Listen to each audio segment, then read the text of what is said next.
नमस्कार दोस्तों।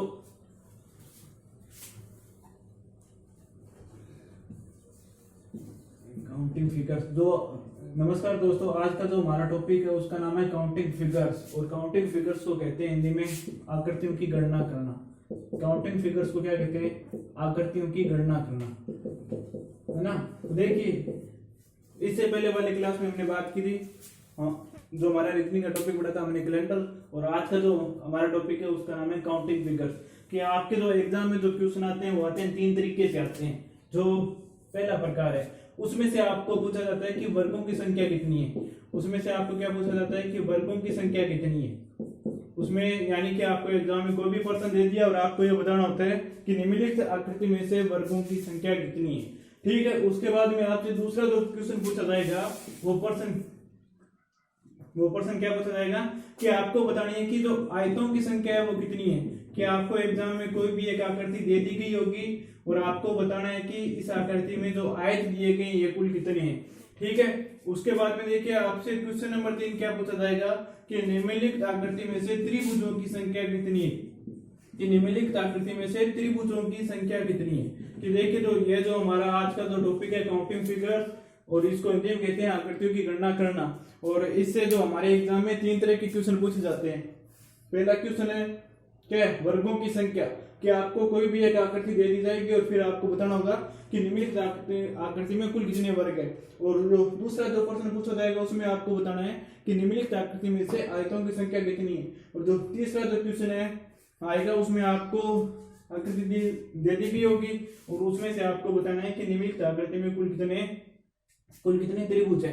तो आज हम सबसे पहले पढ़ेंगे वर्गों की संख्या।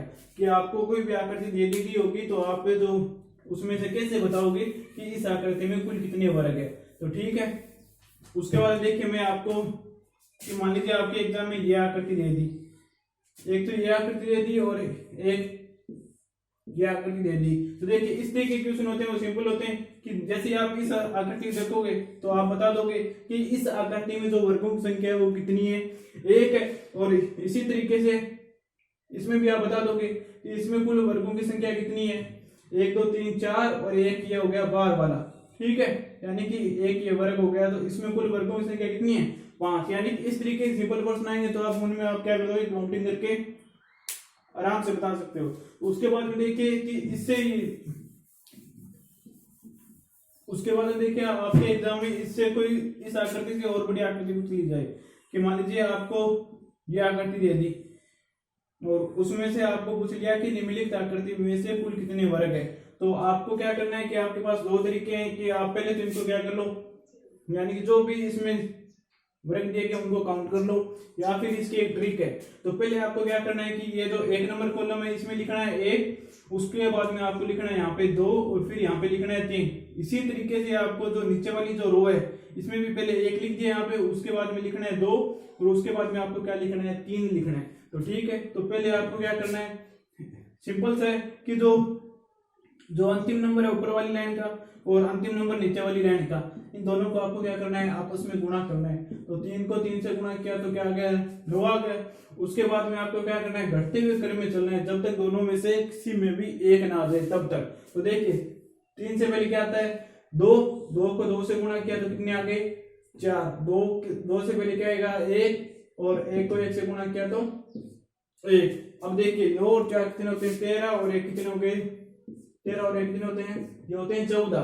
तो ये आपसे एग्जाम में क्या पूछा गया था कि निम्नलिखित आकृति में से कुल कितने वर्ग है। तो इस आकृति में कुल कितने वर्ग होंगे, इस आकृति में होंगे 14 वर्ग। और मैं अब आपको अब ये यानी ये हो गया ट्रिक से, और मैं आपको इस आकृति में से ये काउंट करके बताता हूँ। तो देखिए 1 2 3 आपके सामने दिए गए, ये हो गया 4 5 6 7 8 और 9। ठीक है, यानी कि 9 तो आपको सामने दिखाई दे रहे हैं। और आपको एग्जाम में क्या पूछा, वर्गों की संख्या कितनी है। और वर्ग आपको पता है जिसके आमने सामने भुजाएं बराबर होती है और जो प्रत्येक कोण होता है वो 90 डिग्री का होता है। तो देखिए इसमें से आपको यह वर्ग दिखाई दे रहा होगा, एक है ना, एक वर्ग तो हो गया ये और एक वर्ग हो गया ये। तो यहाँ जो ऊपर वाली दो 2 रो है, तो उसमें कुल कितने वर्ग हो गए? 2। अब देखिए नीचे वाले में इसमें एक वर्ग तो हो गया ये, और एक वर्ग हो गया ये, तो 2 और 2 कितने? 2। ऊपर वाले में 2 थे, तो नीचे वाले में कितने हो जाएंगे? 2। तो 2 हमने यहाँ पे पहले लिख दिए थे, 2 और लिख देते हैं, और एक वर्ग हो गया ये। ठीक है, तो एक और योग कर लो अब इनका। 9 और 2 कितने होते हैं? 11। 11 और 2 कितने होते हैं? 13। और एक कितने होते हैं? 13 और एक कितने होते हैं? 14। तो आपसे एग्जाम में क्या पूछा गया कि ये सवाल दिया गया है, और आपसे क्या पूछा गया कि निम्नलिखित आकृति में वर्गों की संख्या कितनी है। तो आपको पहले क्या करना है? नंबरिंग करनी है, 1 2 3 लिखने, यानी कि यदि यहाँ पे 4 5 6 7 8 तक जहां तक भी हो आपको नंबरिंग करनी है। इसी तरीके से आपको नंबरिंग नीचे की तरफ करनी है, 1 2 3 4 5 6 7 8 जहां तक भी आपको दी गई वहां तक करना है। फिर जो अंतिम में जो संख्या है उनको क्या करना है? मल्टीप्लाई करना है। तो देखिए अंतिम में यहाँ पे 3 और 3 है, 3 और 3 को हमने क्या किया? मल्टीप्लाई किया, तो आगे 9, और फिर 2 को 2 से गुणा किया तो 4, और 1 को 1 से गुणा किया तो 1। 9 और 4 कितने होते हैं? 13, और 1 कितने होते हैं? 14। ठीक है, उसके बाद में देखिए आप दूसरी आकृति, इसमें से आपको बताना है कि इसमें कुल कितने वर्ग होंगे। कि मान लीजिए कि आपको एग्जाम में ये आकृति दे दी गई है, आपको एग्जाम में ये आकृति दे दी गई और आपसे ये पूछ लिया कि निम्नलिखित आकृति में कुल कितने वर्ग है। तो बताइए निम्नलिखित आकृति में कुल कितने वर्ग है। तो देखिए तो कि आपको पहले कुछ नहीं करना है, आपको क्या करना है? नंबरिंग करनी है, 1 2 3 4, फिर नीचे की तरफ 1 और 2। ठीक है, उसके बाद में देखिए आपको क्या करना है कि जो अंतिम जो संख्या है पहले वाली रो की, और जो 1 नंबर रो की इस तरफ से ऊपर की तरफ, और नीचे वाली रो की इस तरफ से, तो उनको आपको क्या करना है? मल्टीप्लाई करना है। तो 4 को 2 से मल्टीप्लाई किया तो 4 को 2 से गुणा किया तो 8। उसके बाद में देखिए 4 से पहले क्या आता है? 3, और 2 से पहले क्या आता है? 1, और 3 को 1 से गुणा किया तो 3। तो अब देखिए यहाँ पे आपको क्या करना है? 3 से पहले अब 2 भी आ रहा है, 1 भी आ रहा है, लेकिन 1 के बाद क्या आ रहा है? 0 आ रहा है। तो 2 को 0 से गुणा करेंगे तो क्या आएंगे? 0 आएंगे। फिर 1 को 0 से गुणा करेंगे तो 0 आएंगे। तो इसलिए आपको क्या है? ये मल्टीप्लाई। यहाँ पे जब आपको 2 संख्या दी गई है तो दोनों में से जिस संख्या में पहले 1 आ जाए वहीं तक आपको इसकी क्या करनी है? मल्टीप्लाई करनी है। देखिए 8 और 3 कितने होते हैं? 11। तो इस जो आकृति दी गई है इसमें कुल वर्गों की संख्या कितनी हो जाएगी? इसमें वर्गों की संख्या हो जाएगी 11। तो दोबारा देख लीजिए, दोबारा बता देता हूँ कि ये जो आपको जो भी आकृति दी गई है, तो इसमें पहले आपको क्या करना है? तो पहले आपको क्या करना है? नंबरिंग करनी है। तो नंबरिंग की शुरुआत करनी है आपको 1 नंबर कॉलम से ऊपर की तरफ से। और तो देखिए पहले 1, फिर 2, फिर 3 और फिर 4। ठीक है, अब देखिए 1 नंबर जहां से आपने शुरुआत की थी, है ना, तो जहां से आपने अभी शुरुआत की थी तो 1, फिर 2, और फिर आपको क्या करना है? जो अंतिम संख्या नीचे वाली रो की और ऊपर वाली रो की जो अंतिम संख्या ली गई है इनको आपस में आपको क्या करना है? मल्टीप्लाई करना है। और 4 को 2 से मल्टीप्लाई किया तो 8, और फिर देखिए 4 से पहले 3 और 2 से पहले आ गया 1, और 3 और 1 को मल्टीप्लाई किया तो 3। उसके बाद देखिए 3 से पहले 2 आता है और 1 से पहले आता है 0। तो 2 को 0 से गुणा करेंगे 0, तो आपको यहीं तक संख्या लिखनी है ना, कि दोनों संख्या में से जहां पे पहले भी 1 आ जाए आपको वहीं तक गुणा करना है। तो देखिए 8 और 3 और 11, तो ये जो आकृति दी गई इसमें कुल कितने वर्ग होंगे? 11 वर्ग होंगे। ठीक है, उसके बाद देखिए एक और आकृति कि आपसे मान लीजिए आपको एग्जाम में ये आकृति दे दी,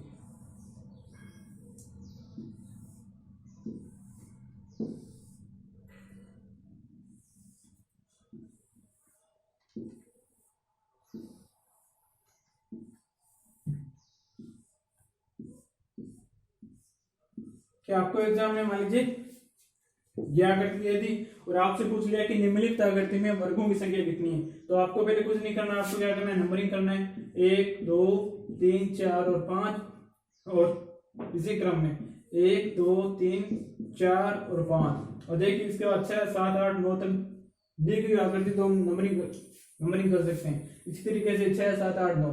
तो देखिए ये आकृति आपको दे दी तो पहले आपको क्या करना है? जो अंतिम संख्या दी गई उनको आपको क्या करना है? गुणा करना है। तो देखिए 5 को 5 से गुणा किया तो कितने आ गए? 25। ठीक है, उसके बाद देखिए 5 से पहले वाली संख्या क्या आएगी? 4 आएगी, तो 4 को 4 से गुणा किया तो कितने आ गए? 16। ठीक है, उसके बाद देखिए 3 है तो 3 को 3 से गुणा किया तो आगे 2, फिर 3 से पहले क्या आता है 2, 2 को 2 से गुणा किया तो 4, और फिर 2 से पहले क्या आएगा 1, और तो 1 को 1 से गुणा किया तो क्या आ गया 1। तो उसके बाद में आपको क्या करना है, जो संख्या जी की इनका क्या करना है, यानी कि जो ये तो 5 को 5 से गुणा करने पर जो मान है इनका आपको क्या करना है, योग करना है। तो देखिए इनका जब आप योग करोगे तो योग कितना आएगा, देखिए 5 और 6 कितने, तो 11, 11 और 9 20, 20 और 5 25, ठीक है। उसके बाद देखिए आंसर 2, 2 और 2 4 और 1 5। तो ये जो आकृति दी गई इसमें वर्गों की संख्या वो कितनी है, इसमें वर्गों की संख्या है, इसमें वर्गों की संख्या कितनी है, इसमें वर्गों की संख्या 55, ठीक है। उसके बाद देखिए दूसरी आकृति बताता हूँ कि आपको एग्जाम में मान लीजिए इस तरह की कोई आकृति दे दी जाए तो आप उसको हल किस तरीके से करोगे। कि आपको एग्जाम में मान लीजिए यह आकृति दे दी गई है, कि आपको एग्जाम में मान लीजिए यह आकृति दे दी गई है और आपसे पूछा है कि निम्नलिखित आकृति में वर्गों की संख्या कितनी होगी। कि आपको एग्जाम में यह आकृति दे दी गई है और आपसे पूछा है निम्नलिखित आकृति में वर्गों की संख्या कितनी होगी। तो देखिए इस तरीके कोई भी आकृति दे दी जाए और आपसे पूछ लिया जाए कि वर्गों की संख्या कितनी होगी, तो आपको क्या वहां पे घबराना नहीं है। तो आपको क्या करना है, नंबरिंग करना है 1 2 3 और 4, और या फिर इस तरफ भी नंबरिंग करना है, नीचे की तरफ भी 1 2 और 3 4। अब देखिए जो यहाँ पे लाइनें दी गई, जो यहाँ पे लाइनें दी गई है इनसे कोई भी फर्क नहीं पड़ेगा, क्योंकि आपको सवाल में क्या पूछा है, वर्गों की संख्या पूछी है। तो इसलिए ये जो लाइनें दी गई है इनसे कोई भी फर्क नहीं पड़ेगा। तो आपको क्या करना है, पहले जो अंतिम संख्या क्या है 4 है और इसकी भी 4 है, तो 4 को 4 से गुणा करेंगे तो मान क्या आ गया 16, और 4 से पहले क्या आता है 3, और 3 को 3 से गुणा किया तो 9, और 3 से पहले क्या आता है 2, 2 को 2 से गुणा किया तो 4, और फिर 1 को 1 से गुणा किया तो 1, और उसके बाद हम इनका क्या कर देंगे, योग कर देंगे। तो ठीक है, एक बार दोबारा देख लीजिए कि आपको क्या करना है, कि आपको इस तरीके मान लीजिए कोई भी आकृति दी गई है तो आपको पहले क्या करना होगा, उनको नंबरिंग देना होगा। तो देखिए पहले 1, फिर 2, फिर 3 और 4, उसके बाद देखिए इसी तरीके से नीचे की तरफ भी आपको नंबरिंग करनी है, तो 1 2 3 और 4। तो ठीक है, तो देखिए पहले आपको क्या करना है, जो अंतिम जो अंक दिया गया है उनको क्या करना है, आपस में मल्टीप्लाई करना है। तो देखिए पहले 4 को 4 से गुणा किया तो आगे 16, फिर 3 को 3 से गुणा किया तो आगे 9, फिर 2 को 2 से गुणा किया तो आगे 4, और फिर 1 को 1 से गुणा किया तो आगे। उसके बाद में आपको क्या करना है, इनका योग करना है। तो आप इनका योग करोगे तो देखिए यहाँ पे संख्या क्या देंगे 16, और यहाँ पे क्या देंगे 9, 16 और 9 कितने होते हैं 25, और 25 और 5 कितने होते हैं 30। कि निम्नलिखित जो आकृति दी गई है इसमें कुल वर्ग कितने हैं, इसमें कुल वर्ग है 30। ठीक है, मैं उम्मीद करता हूँ आपको ये सवाल आ गया होगा समझ में। उसके बाद देखिए कि आपसे एग्जाम में और किस तरीके के प्रश्न पूछे जा सकते हैं। तो देखिए ये आकृति में आपको बताता हूँ कि आपको एग्जाम में इस तरीके की कोई भी एक आकृति दे दी गई है और उसमें से आपको ये बताना है कि निम्नलिखित आकृति में वर्गों की संख्या कितनी होगी।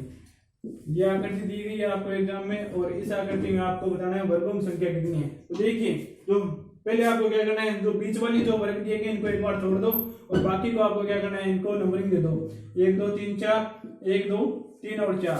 और फिर क्या करना है, जो अंतिम संख्या दी गई है इनका क्या कर दो, मल्टीपल कर दो। कि 4 को 4 से गुणा किया 16, फिर 3 को 3 से गुणा किया 9, और फिर 2 को 2 से गुणा किया 4, फिर 1 को 1 से गुणा किया 1। देखिए दोबारा कि आपको क्या करना होगा, पहले तो इनको देनी है नंबरिंग 1 2 3 4, फिर 1 2 3 4।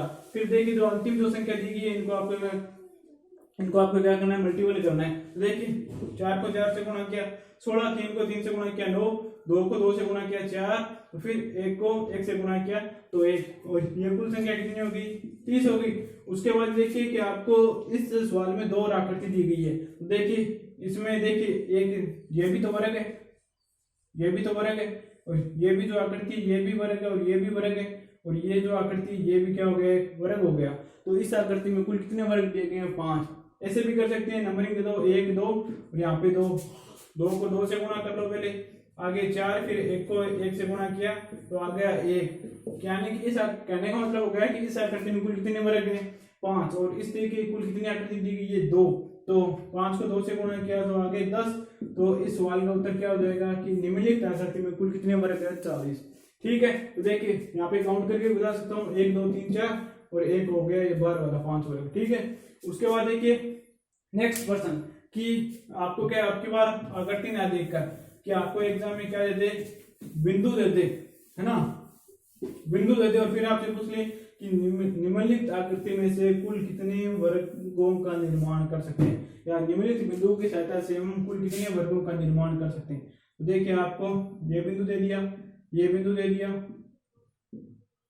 ये और ये और ये, और आपसे सवाल में क्या पूछा है कि निम्नलिखित बिंदुओं की सहायता से हम कितने वर्गों का निर्माण कर सकते हैं। तो पहले आपको क्या करना है, ये जो बिंदु दिए गए इनको आपस में क्या करना है, इनका मिलान करना है। पहले आपको क्या करना है, जो बिंदु दिए गए इनका आपको क्या करना है, मिलान करना है, ठीक है। अब देखिए जब इन बिंदुओं का मिलान करेंगे तो इस तरीके की एक आकृति बनेगी। तो देखिए निम्नलिखित आकृति में कुल कितने वर्ग होंगे, देखिए आपको एक तो ये हो गया, 1 2 3 और 4 वर्ग तो ये हो गए, और एक वर्ग हो गया ये बाहर वाला, ठीक है, एक ये हो गया, यानी कि निम्नलिखित आकृति में कुल कितने वर्ग हो रहे हैं, 5 हो रहे हैं। लेकिन अब की बार इसने हमें सवाल में क्या दिए थे, बिंदु दिए थे, इसलिए देखिए इन बिंदुओं की सहायता से एक इस वर्ग का भी निर्माण हो रहा है, एक ऐसी आकृति का भी क्या हो रहा है, एक ऐसी आकृति का भी निर्माण हो रहा है, क्योंकि इसने हमें सवाल में क्या दिए थे, बिंदु दिए थे। तो इनकी सहायता से क्या है, एक और वर्ग का निर्माण हो रहा है। तो निम्नलिखित आकृति में कुल कितने वर्ग हो जाएंगे, 6 वर्ग हो जाएंगे, है ना। तो मैं उम्मीद करता हूँ कि आपको ये जो हमारा टॉपिक है आकृति गणना का पहला भाग वर्गों की संख्या, आपको मैं उम्मीद करता हूँ कि आपको आ गया होगा समझ में। धन्यवाद सभी को, बाकी कल पढ़ेंगे नेक्स्ट क्लास में।